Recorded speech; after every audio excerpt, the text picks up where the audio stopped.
what I will do is, Jim Peters, and my supervisor was Maliki Matthews, who effectively is my co-author on the paper.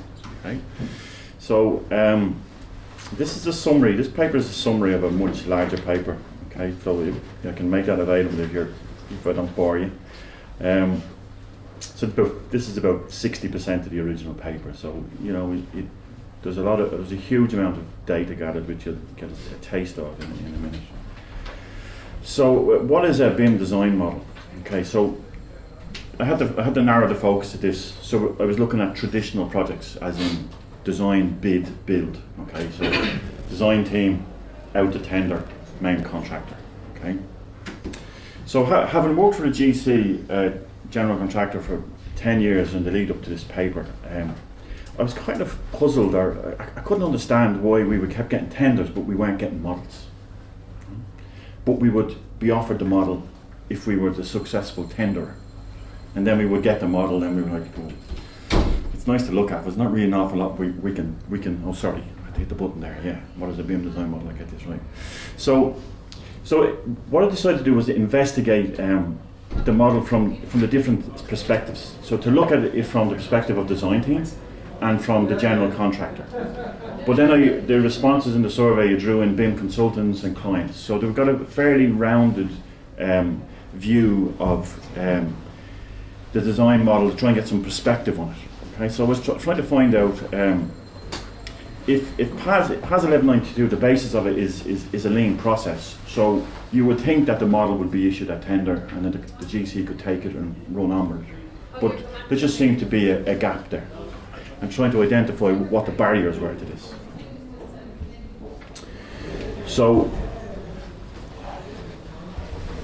PAS 1192, I've got two slides here, I'm a little bit confused, so just check what, yeah, there we go. PAS 1192 states that a BIM design model is a dimensionally correct and spatially coordinated model. Okay? So when we talk about the design model, it's not just one model, there could be several models. There could be, I'm working on a project where we have 15 models. Okay? So it should be the model that gets issued, as we say, through the lean process. 1192 is now defunct, but it's been replaced by 19650, but it's the same process to be efficient. So you have the design model, and it's at the heart of the standard. It draws everything into it: levels of information, detail, contractual, coordination, levels of accuracy, design intent. The drawing should come from it. Okay, and it's an intrinsic part of the information delivery cycle. So 1192, 19650, lean, but there's no definitive definition of a model. Okay, 1192 tells you it's dimensionally correct and spatially coordinated, and they tell you what it can be used for. So it's open to interpretation. That was the feedback that I got from the survey. Right? So at a literature review, an extensive literature review, an online survey, I got a 40% response rate, which was after quite a lot of hounding, followed up by a number of interviews. Okay. Now, the online survey findings. I got 33 different definitions of what a BIM design model feedback was. A bit like, a core part of my literature review was the Winfield Rock report, who got a similar number of definitions of what level 2 BIM was in the UK when they asked all the experts. Okay. So it was a good split of disciplines. Feedback from the client, not surprising, it was a bit lower than expected. Okay. Now, I started asking questions to the client. Right? Do you fully understand BIM terminology?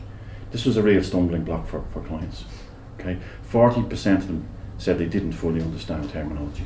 Okay, the 60% of clients didn't think that PAS 1192 defined the BIM design model. It's not surprising.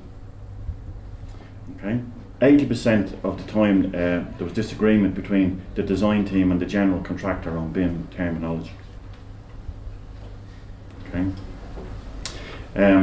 Did you ever disagree with the contract BIM terminology? I've got two slides. Get the right one there. Okay. Right. would you describe yourself as a BIM expert? The design team were they you know, they weren't too forthcoming really, were they? Compared to our BIM consultant friends who were all experts, okay? Literally. Okay. So this is only a sample of some of the data. Would you say PAS11 adequately defines the design intent model? The design team response says, yes it does. The BIM consultant said, no it doesn't. Okay. The design team, they felt that they fully understood terminology. This was some of the definitions coming back from the BIM consultants, okay, like the Trivial Pursuit piece. There we go. The client is 20% believe they were experts, design team, and there's the BIM consultant at 100%. And it really depends on what you believe. What is an expert? Okay. So we went into I went on into the interviews, okay, and there's some examples here of the feedback from the interviews. The quality ER documents from the client is poor if they exist at all. One architect said that he had he'd received 2 EIRs, but had developed 20 in the previous 2 years.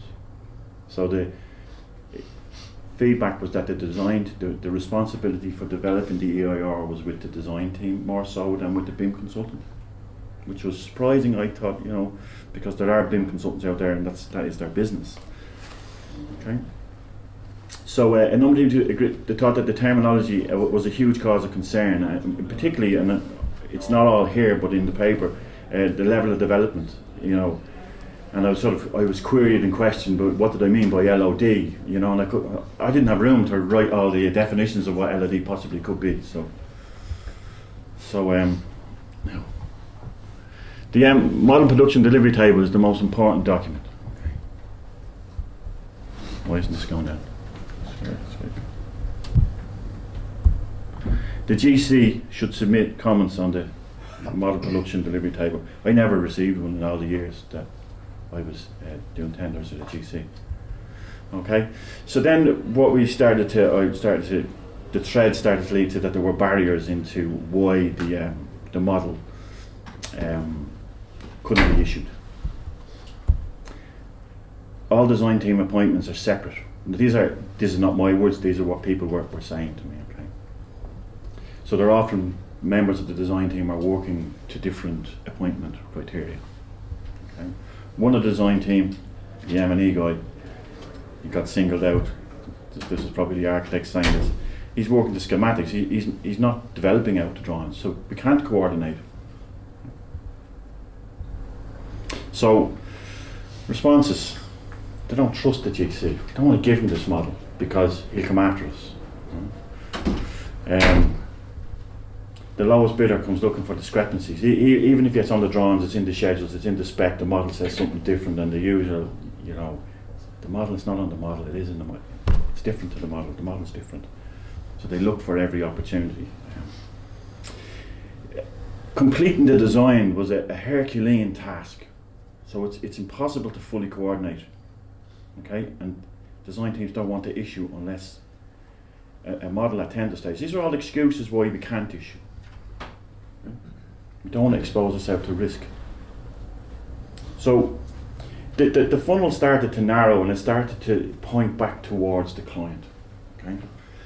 The design teams are working at the behest of the client. The client is setting out his requirements, but quite often the design team are the one who are interpreting the client's requirements and developing the EIR. And you know, they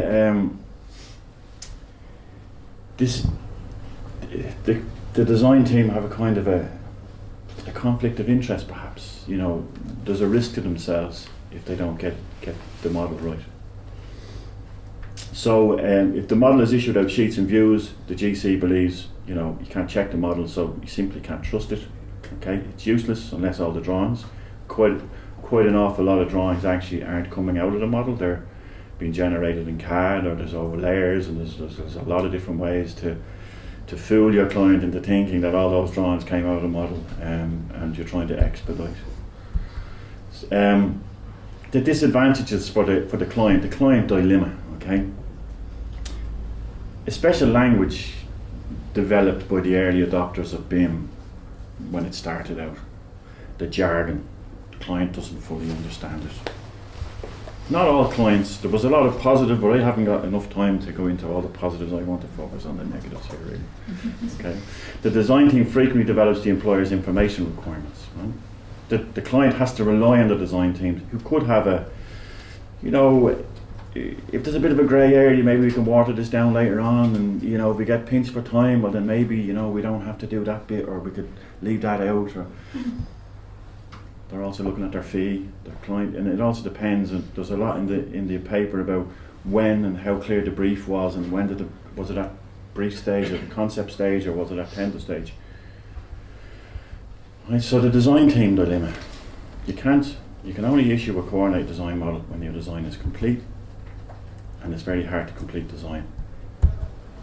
Particular risk is if one of the design team doesn't perform. So your model, you can't coordinate risers if you don't have the sizes of the ductwork, or the exact size of the ductwork. So you don't want to oversize it, you don't want to undersize it, so maybe we won't put anything in at all. The general contractor can't be sure of what to rely on in the model, okay, unless you are sure when you've issued it. So the practice of stripping down the model is, it means that, you know, some of the feedback was, well, look, does the GC really not realise that he's supposed to start the model again? He's got to do a means and method model. Does he not understand that?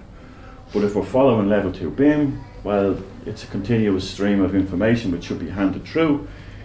But what the research identifies is that there is a sort of a chasm that needs to be bridged.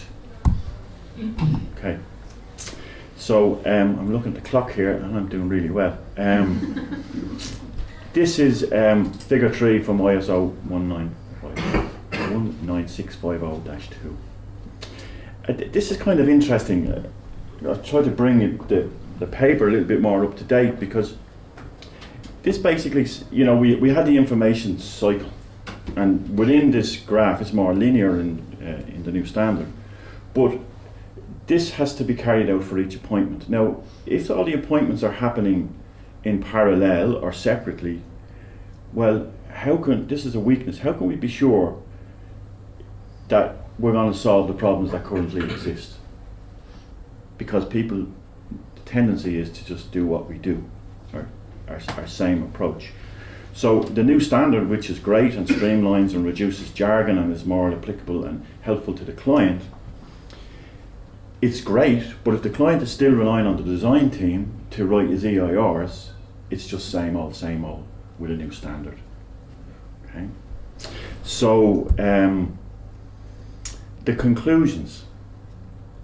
So what I concluded, and there was quite a lot of sort of research. The literature review was very difficult initially, and probably the hardest part of this whole paper, because there was no talk about the design model. There was no academic papers out there talking about the design model. There didn't seem to be anybody reaching out from the academic side into the contractor side. The contractor wouldn't necessarily have that relationship with academia, so I was kind of floundering around for a long time and flailing about. And it was only really the literature, there was like a 2-stage literature review that came on as the surveys progressed and the interviews progressed, and I started to find threads and let's go with that. Okay, so the Royal Institute of Chartered Surveyors in the UK have identified and suggested that there's a huge opportunity for their people to step into the role of an independent advisor to the client. If the client is relying on the design team as he does now, he is at the behest of what their agenda is going forward, and if they want to water things down. So the conclusion is that we have the new standard and it's great, but we don't have a contract, so it's very difficult to have rigor, the rigorous application of the standard, because we don't have it. We have the protocol, but the language in the protocol is different because it was written for 1192. So there's a bit of updating to happen here. The RIAI BIM pack is trying to fill in the gap, but it's still back in the 1192 kind of space. You know, they're trying to fill in the gap between the standard and construction practice. So the conclusion is that there really needs to be somebody who would be appointed by the client at concept stage, before the design team are even appointed, to figure out, if we were to go back up here to item 1 there, what are the client's needs? Because if we go through this process and we arrive at 7 there, 7 is when this model is handed to the contractor. But if you haven't figured out what you want the contractor to do at 7, you got to do all that figuring out way back at 1. So somebody needs to be able to advise the client from day 1, looking right towards the end, you know, do you want asset information management, and bring it right back and say, right, this is where we start, and we'll do this in a stage. So that was the conclusion of the paper. There's a lot more to it than this. It's hard to believe that 1 year has been condensed down into 19 minutes and 32 seconds. Thank you very much.